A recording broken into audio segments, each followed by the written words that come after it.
कापेला बागिया कापेला बगैचा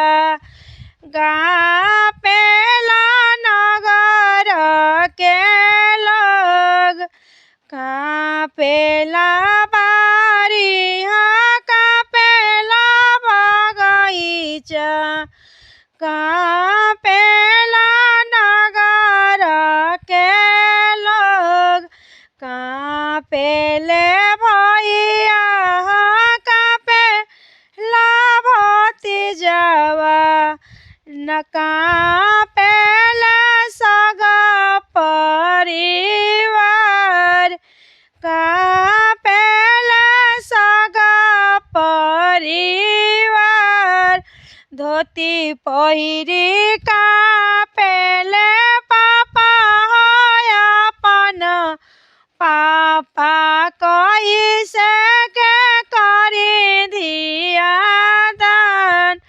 धियावा ले ले कापेले पापा अपन पापा कैसे करी बेटी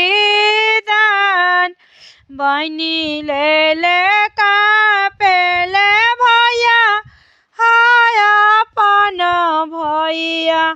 कैसे करी बहनी दान अब जानी हाथावा बाटरा मोरे पापा अब भइले धरम के बेर अब जानी हाथावा बाटरा हमारा पापा अब भइले धरम के बेर अब जानी धरिया तोर का हमारा भैया अब भइले धरम के बेर अब जान धरिया तोर का हमारा भैया अब भइले धरम के बेर कर कन्या दान पापा धिया कर दान जंगिया के करिल पवित्र कर कन्या दान पापा बेटी कर दानवा गंगा तू कराया स्नान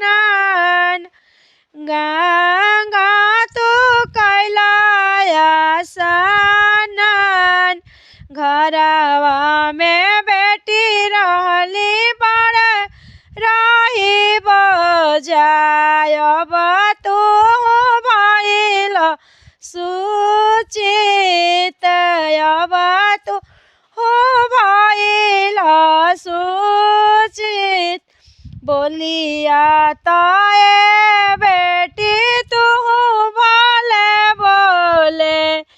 बोली के मारे तू बाड़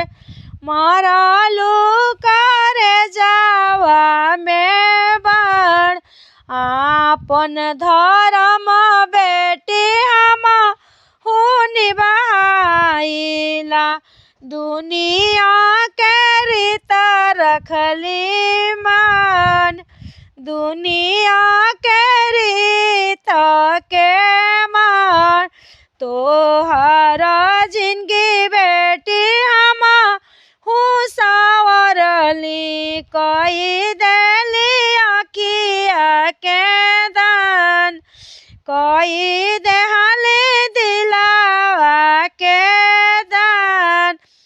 कापेला बारी कापेला बगैचा